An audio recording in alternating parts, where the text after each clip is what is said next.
Hi, I'm Stephanie Everett. And I'm Zack Glaser, and this is episode 548 of the Lawyerist podcast, part of the Legal Talk Network. Today, Stephanie and I talk about the first 5 steps of going solo in your law career.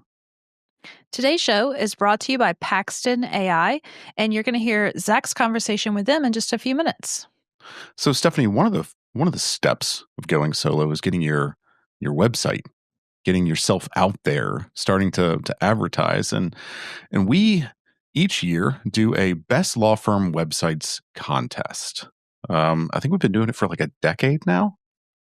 Yeah, I don't know the exact length, but it's always fun. I love seeing the winners and the different ways law firms are showing up with their website because it should tell a story. It should tell a story to your ideal clients about the clients, what they're struggling with, and then how you can help them, right? It really Right. the website isn't exactly about you. It is, but you're the second star. Which is very different from how websites were. I mean, even 5 years ago, when they were just these like bright beacons into the night of, they were essentially digital billboards, and now they're much more complex and kind of doing a lot heavier of a lift in your marketing. Yeah, and in your client experience, because now with so many people using websites for client portals, Yeah. you can now have that. It's not just a place for prospective clients to find out about you, but maybe it's also where your current clients are interacting with you and getting and paying you and getting updates on your case. So your website could do a lot of work. I mean, we had Stanley Tate on the show a while back, and he said, he pays as much money as he would pay a senior paralegal slash maybe junior associate, because he's like, look, I invest a lot in my website because it's a member of my team and it does this work for me. And I thought that was a really cool way of thinking about it.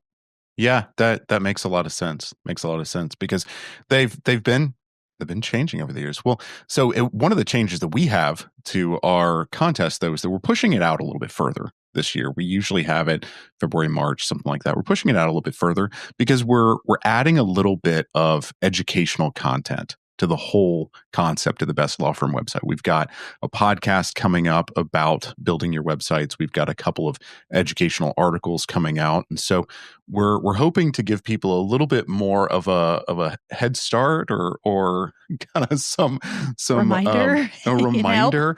Like if you've been thinking, maybe I should overhaul or adjust or tweak my website. Maybe right about now is the sign, or maybe some of these articles that are coming out that speak to you are the sign to do that. Yeah. And so applications, people will be able to nominate other sites. We allow self-nominations. So, and that whole process is going to kick off right in first week of April, right? Yeah, I think we're gonna launch the actual contest at Tech Show, at the ABA Tech Show. So kind of coinciding with that. So we got a little bit of time. You can, if you're not happy with your website right now, you could potentially get it adjusted, or just tweak your fantastic website and make sure to enter it when this swings around. Yeah, and go check out the last year's winners for inspiration and ideas, and see what you see. I think it's always a fun thing that we do. Yeah. All right, so now let's hear Zack's conversation with the folks from Paxton AI, and then with me. And before that, though, and before you rattle off a curt response to opposing counsel's last-minute filing, head on over to Apple Podcasts, leave us a review. Hey, y'all, it's Zack, the legal tech advisor here at Lawyerist. Today, I'd like to talk to you about artificial intelligence in your law firm. And I've got the guys here from Paxton, Tongi and Mike, and we're talking, I guess, legal tech AI research. Guys, thanks for being with me today. Thank you, Zack. Very excited to chat with you. All right, so I know what Paxton does. I've toured Paxton. I've seen it, but I don't know that everybody else does. Could one of y'all kind of give me an idea of what is it that Paxton does in this kind of AI legal research space? Yeah, Paxton is a legal AI assistant. So the best way to describe it is what is that you would interact with Paxton in the same way that you would interact with an associate at your firm, asking Paxton to perform legal research or analyze documents that you have provided, or ask Paxton to draft language, some of the legal language, or extract information. The big advantage with Paxton compared to other legal research tools is that it's directly connected to a database of a real-time database of statutes, court rulings, rules, regulations that we maintain in real time. And so what you know is that when Paxton retrieves information and cites information, it's up-to-date information. It's not hallucinated documents. It's, you see where the information came from. You can audit it. You can verify it. And so that's really what we focus on building. Okay. Well, let's take a little bit of a step back, because I think we got deep into Paxton there. What is it? What is the kind of area of information that it is actually kind of querying or getting into? So we're talking about the laws of the states, the statutes, things like that. And Mike here, CTO and co-founder at Paxton. That's exactly right, Zach. We maintain a database of U.S. Laws, regulations, court decisions, court rules that can be queried using just natural language. So no more Boolean search strings that you have to worry about. You can, and it's kind of interesting, in the evolution of technology. We see some initial users of Paxton like typing like Google type search strings into Paxton. Just and a list of keywords. But the really cool thing about this tech is you can actually ask a natural language question about, whatever topic you're interested in, and provide a little bit of context around the matter or case you're working on. And that actually lets Paxton produce an answer that's tailored specific to that case or matter that you're working on. So it's not, just return a list of search results and then I have to go read them, interpret them myself. Paxton is going to find the relevant information for you, and then do a write-up of what it found in light of your question. So you'll get a write-up like a chat GPT style response. But what's different about us is we can actually cite back to the primary source materials. So you'll get an answer that has citations back to the primary law, back to the court decisions that informed that response. So you can, verify for yourself and understand, where we're getting this information. So I can double check it. I can, like I'm supposed to do as a lawyer, right? Absolutely. Transparency is one of our big values here at Paxton. And so making sure that we help our customers, our users understand where an answer is coming from is kind of paramount for us. So providing those citations. And then not only do we give you the full text of like the court decision, we actually highlight the sections of the court decision that were used to generate that answer. So you can actually go understand what part of that is informing Paxton's answer. Okay. So it's kind of showing its work. I guess not even in a way, it is showing its work.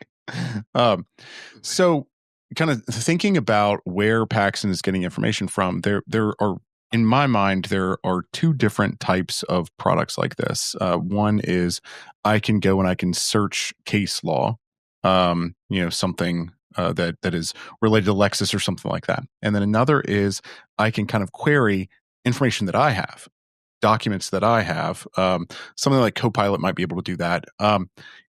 Paxton can do both these things, right? Like you can load up information, contracts, playbooks, things like that into Paxton and safely and query against that too, right? Yeah, I think this is something that we learn from our users. There's no need to have two separate platforms. You can use Paxton's single platform to either perform legal research like you would on your traditional legal research platforms, But you can also upload your documents, connect it to your document management systems, and use Paxton to extract knowledge, extract information from your own set of files.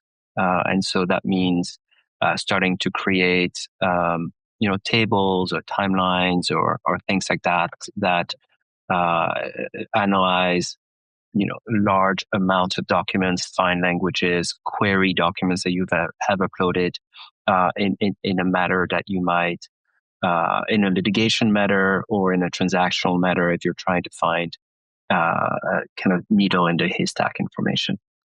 Okay, so I could potentially upload discovery documents that I got from the other side and say, start querying against that, because that would be really handy to be able. I mean, at the very least, to double check somebody else's brief, even to say, do these documents say what this person claims they say? Is there something else in there that might be contrary to what they're saying in this brief?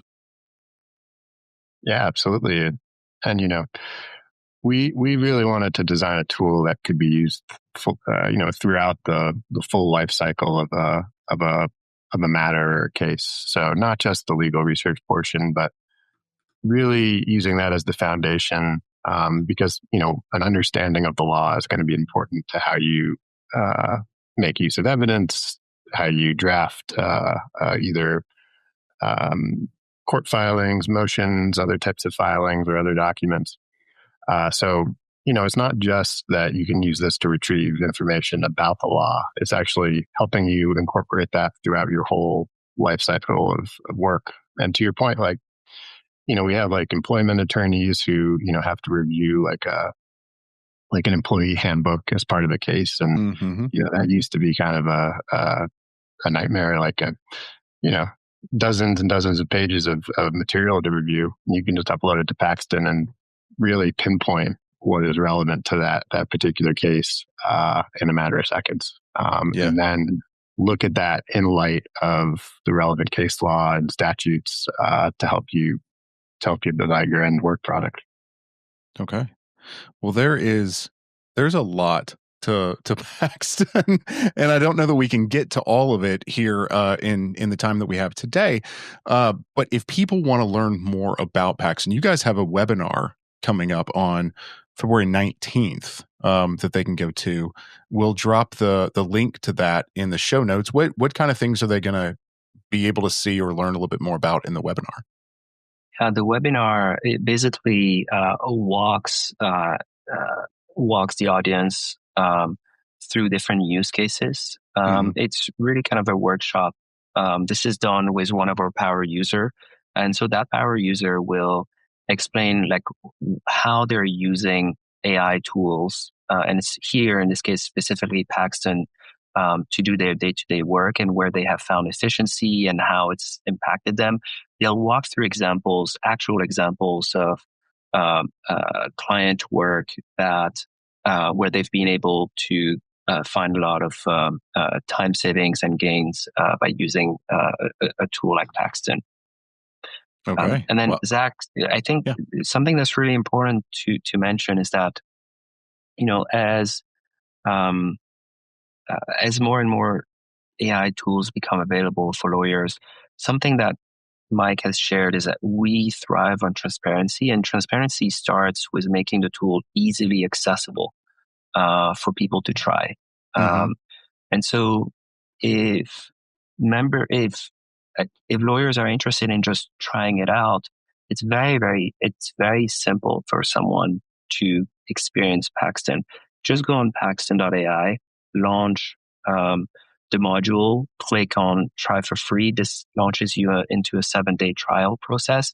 You get to actually experience the entire full product before you make your decision on whether or not this is right for you. So you don't need to, get on the phone with a salesperson, sign a multi-year agreement, do a firm-wide deployment. It's very simple for you to actually experience and have the benefits of a safe, secure, legal AI assistant at your fingertips. Okay. That is good to know. Yeah. You can try Paxton for free at Paxton.ai, and you can also go to the Paxton webinar series at Paxton.ai/accelerating your accelerating your legal practice. We'll have that link in the show notes, but suffice to say, you can always go to Paxton.ai and you'll find both of those things. Mike Tanguy, thank you for being with me. I appreciate all the information here and all the knowledge. And I look forward to people exploring y'all's product. I know I like Paxton. Perfect. Thank you so much for that. Hey everyone, it's Stephanie here, and one of your lab business coaches. And today we thought we'd talk about starting a law firm. Yeah, Stephanie, thanks for being with me. I like this subject. It kind of gets to the guts of what we do here at Lawyerist and Lawyerist Lab honestly in the podcast. The point of this podcast is starting, running, and kind of maintaining a law firm and a law practice, right?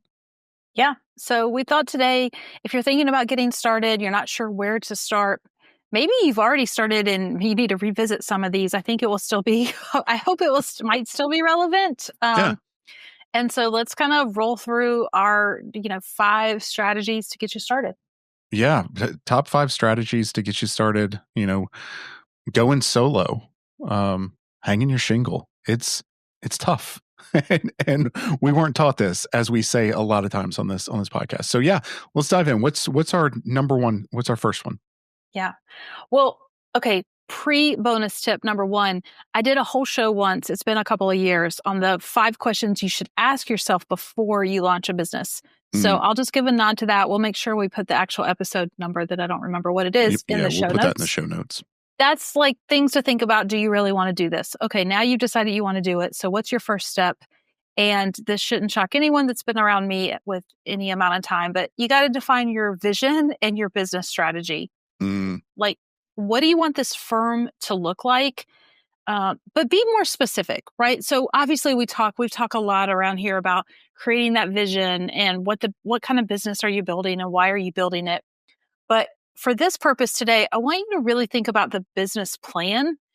Who are you going to serve and how are you going to serve them? And here the big question, because we just get a license to practice law. And the nice thing is nobody really asks us these things, right? Like we can just go hang a shingle. We don't have to do market. For many of us, we don't stop and say, wait, is there a real need for this business in the market? Does anybody need a lawyer in this town? Yeah. Right. Instead, we're just like, I want to be my own boss. Let me go start a business. And then we think about the marketing and the strategy afterwards. Figure it out after the fact. Yeah, I actually want you to start first and say, okay, what is the need in your community and how are you going to serve your community or serve it differently? Are you jumping in? Are you just trying to be another PI lawyer? Because, I don't know about you, but I drive around town and pretty much all the billboards are for PI lawyers. It's a very saturated market. So if you want to do PI and you're just going to do it the same way everyone else is doing it, you're just jumping into an already crowded space. Or is there something missing in your market? Is there a different approach you can bring or a different, niche marketing, whatever that's going to be? But you need to think about that on the front end and think about how you can be different. Yeah. And so our vision isn't just, I have a vision to make a lot of money or I have a vision to be my own boss. That's it can be part of your vision, but we're talking about really getting into what is it that I want to do and what does that look like? What is the vision of that, right? Yeah, maybe you want to price differently or scope differently. We talk a lot about alternative fees. Maybe you want to serve the community differently, but really just kind of get a grasp on that. And again, this doesn't have to be a beautiful, perfect document. Bullet points on a page of what you want to be and what you don't want to be can be really compelling. So start there.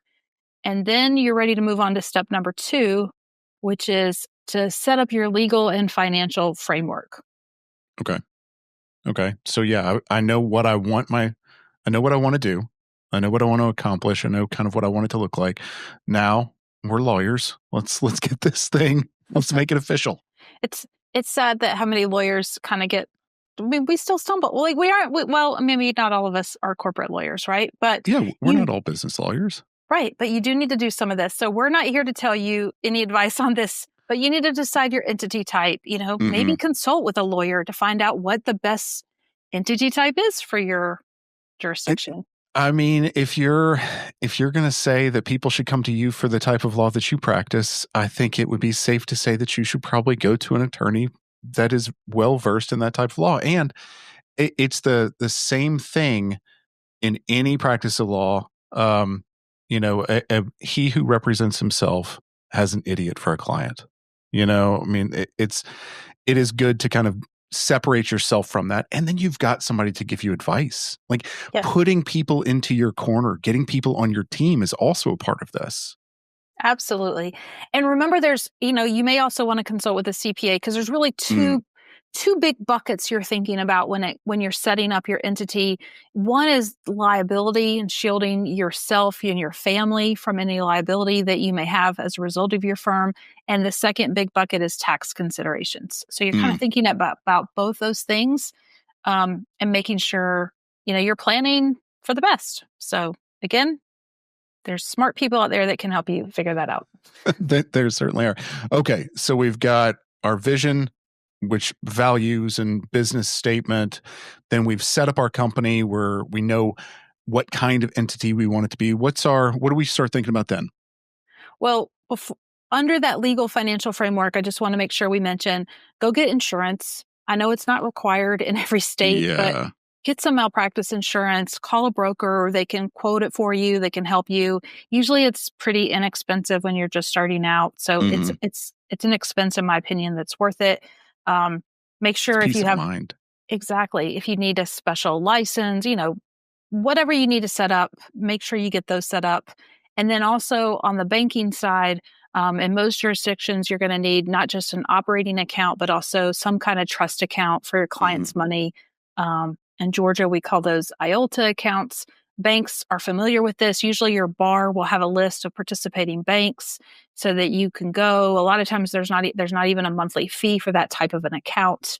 So you definitely want to just, get those kind of ducks in a row and make sure you have that set up the right way from the start. Yeah. The IOLTA account is big if you're going to be practicing on your own there. And if you go to a financial organization and they don't know what an IOLTA account or the trust account is, just go somewhere else. Steer clear. It is a well-known thing. So, get all your ducks in a row there.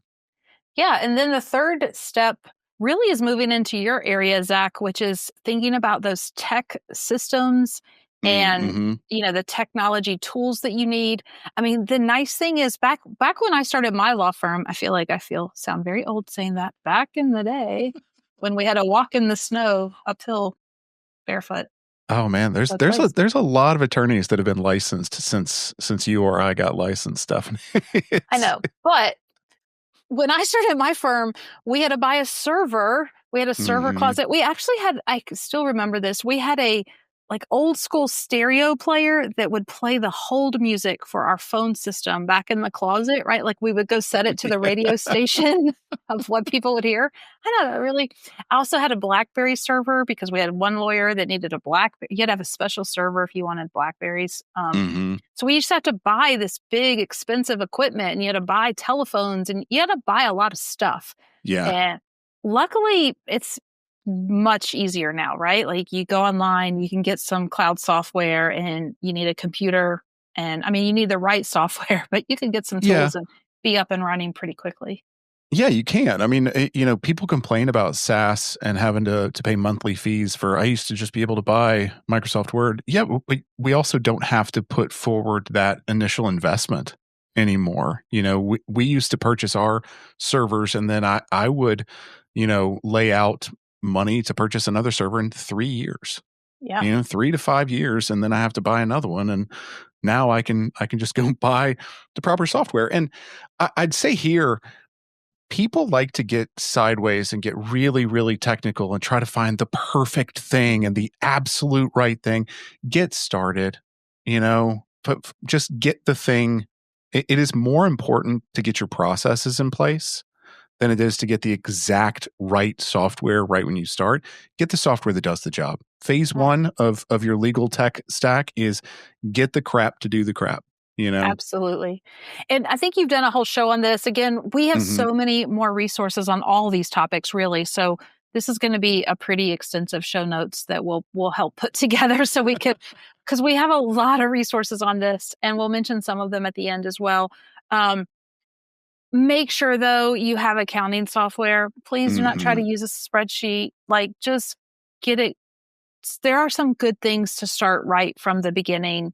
And I know I think you did a show too, just on the technology, and keep data security in mind. And again, I know we did a whole show on, like, if you do nothing else on data security, get a password protector. Yeah.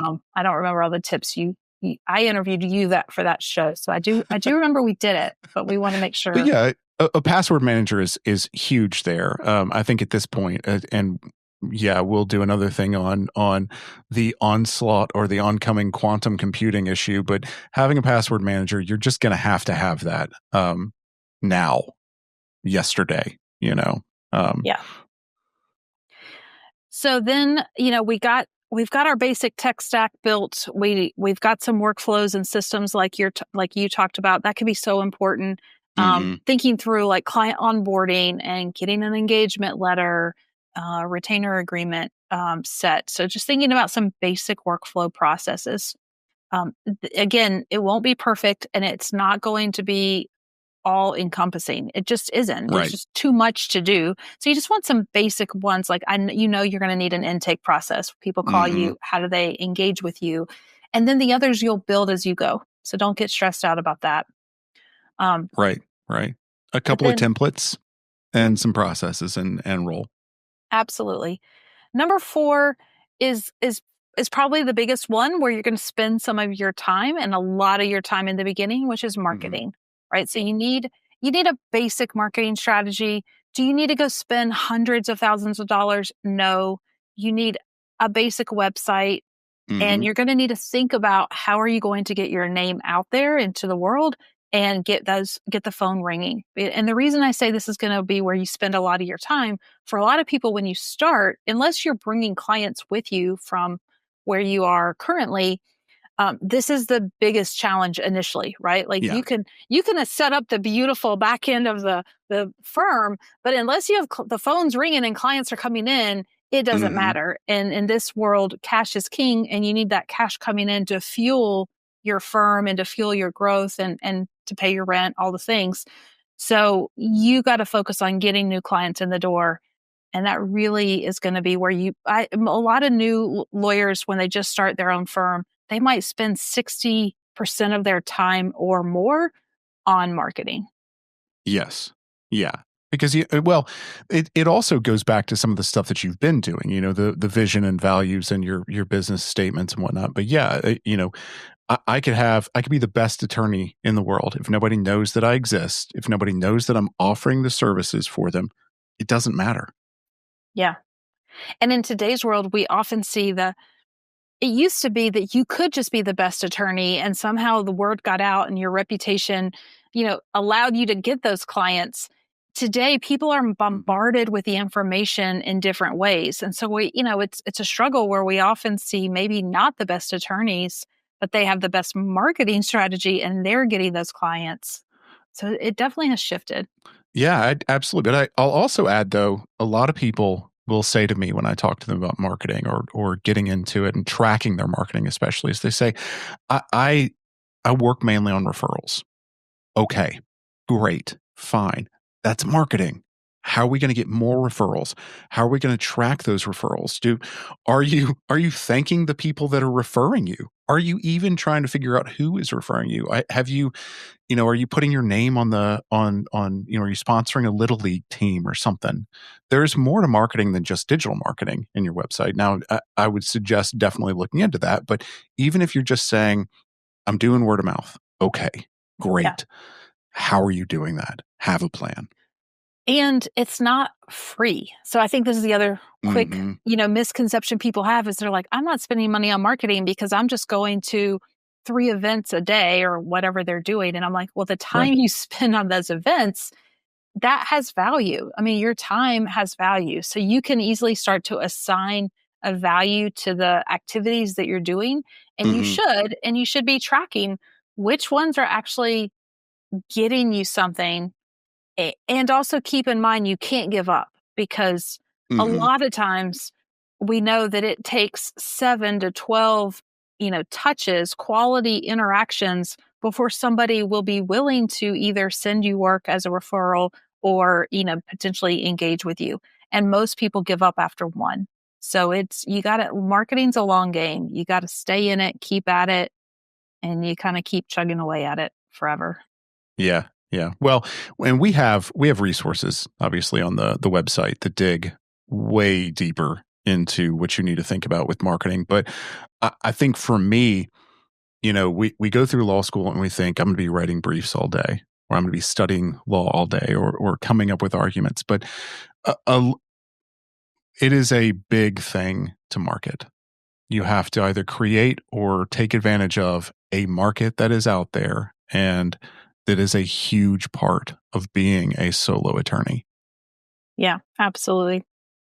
All right, then we come to our fifth tip of the day or step, which is really establishing your financial and your operational discipline. So I want you to set some financial goals at the start. I mean, at the end of the day, although starting a firm is not just about money, the business needs to make money, and it needs to, right? Like You it does got to need to, eat. yeah, you got to sustain yourself. You want to get to the point where you're paying yourself. Sometimes, sadly, I get on with lawyers, and when we really start digging in, you know, they could make more money working a different, not Mhm. even practicing law, right? Like they Mhm. don't realize that their firm is not making them the amount of money we need it to make. So Yeah. you are going to have some upfront startup costs. Like we said, you're going to need to invest in some of these tools and maybe some marketing expenses.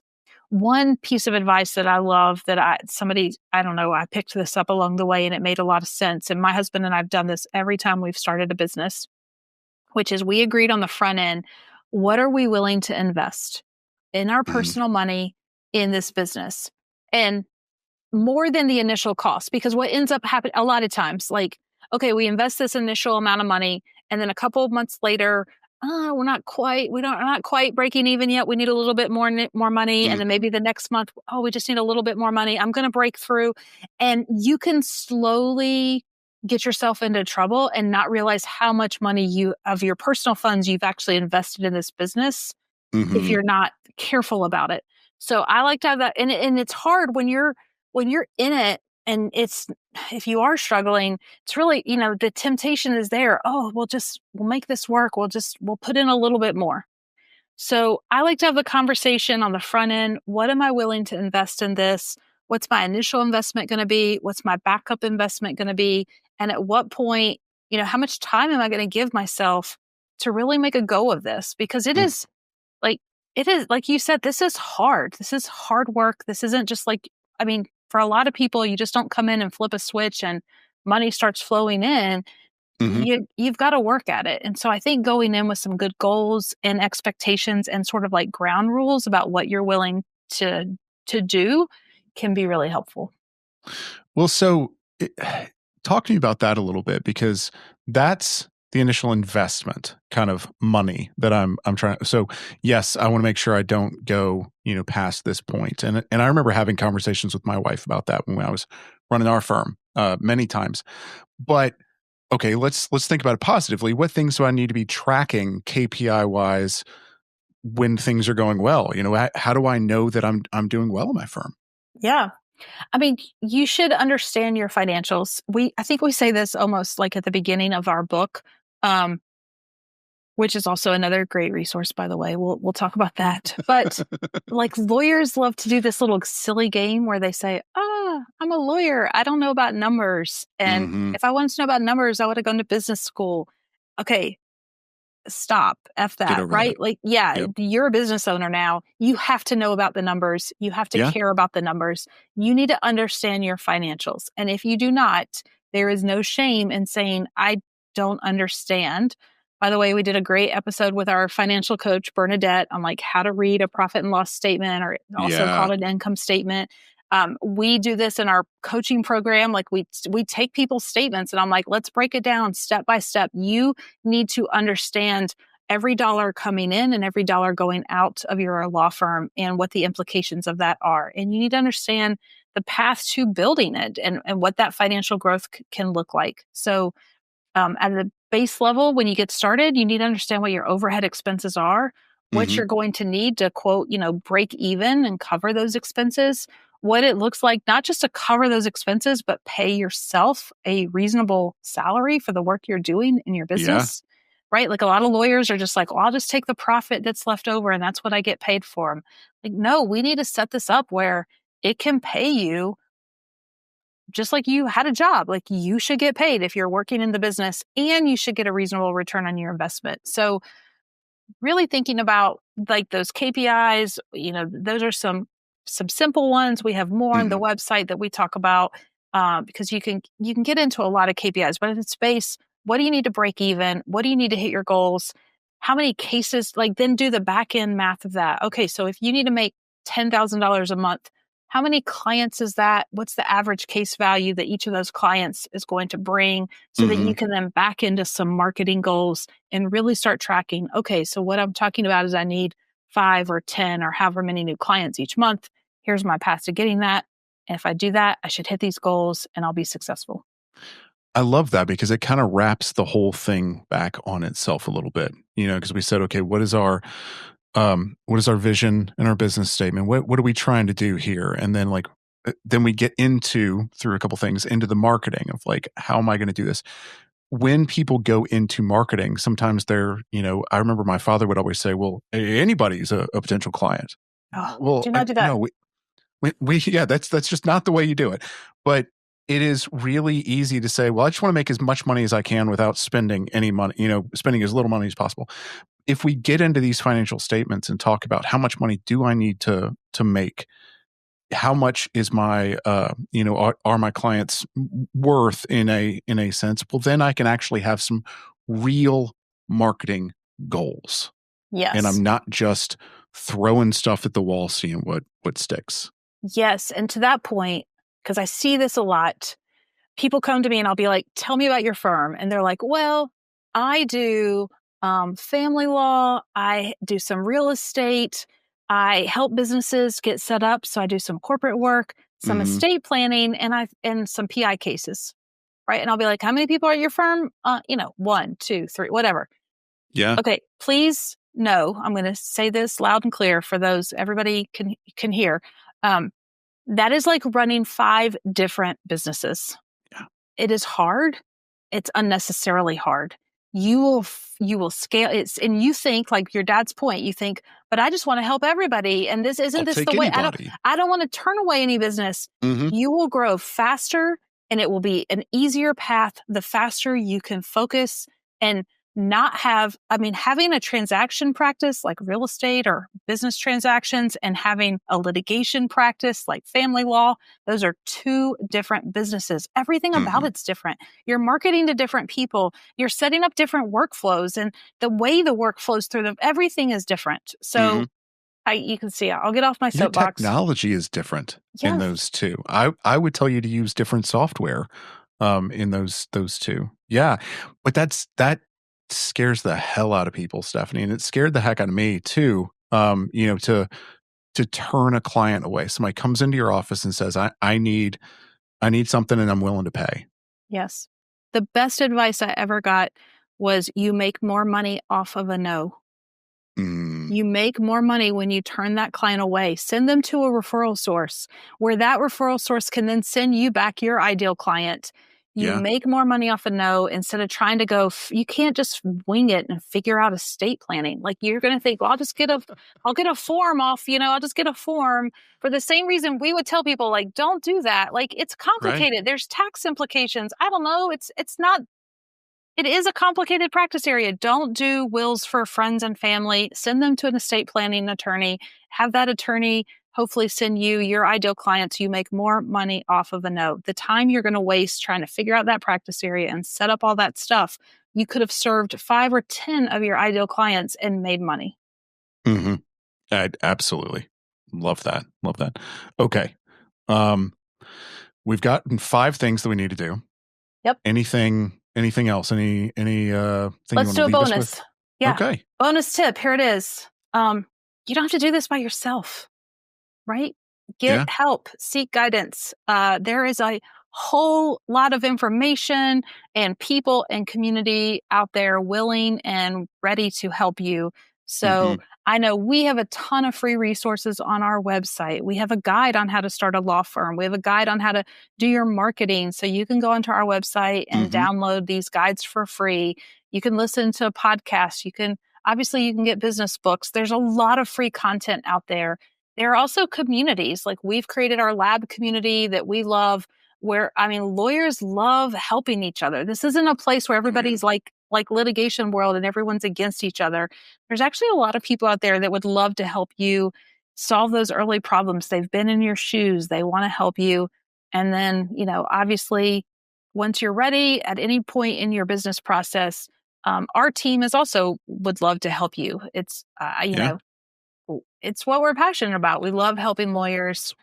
It's why I show up to work. Yeah. It really is. And I tell everyone, we hit the professional lottery. This is what we get to do all day, every day, is help lawyers create better, healthier law firms. And so if you're feeling stuck or you're feeling unsure, you don't have to stay stuck or stay unsure. There's help available, and there's no shame in asking for it. All of us, including like I get business help, and I've been, everybody does. Yep. Yeah.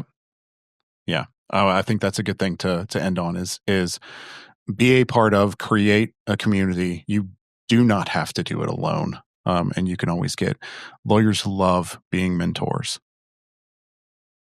Well, Stephanie, thanks for going through these 5, I guess 6 tips at this point. People can always find a ton more information on our website. They can grab our book, Small Firm Roadmap, pretty easily. So yeah, I hope people get in contact with us, and we'd love to see any questions that people have on the videos or the podcast that we have, or anywhere that you run into this podcast. Please feel free to ask the questions you've got from the podcast. We're happy to be here. Absolutely.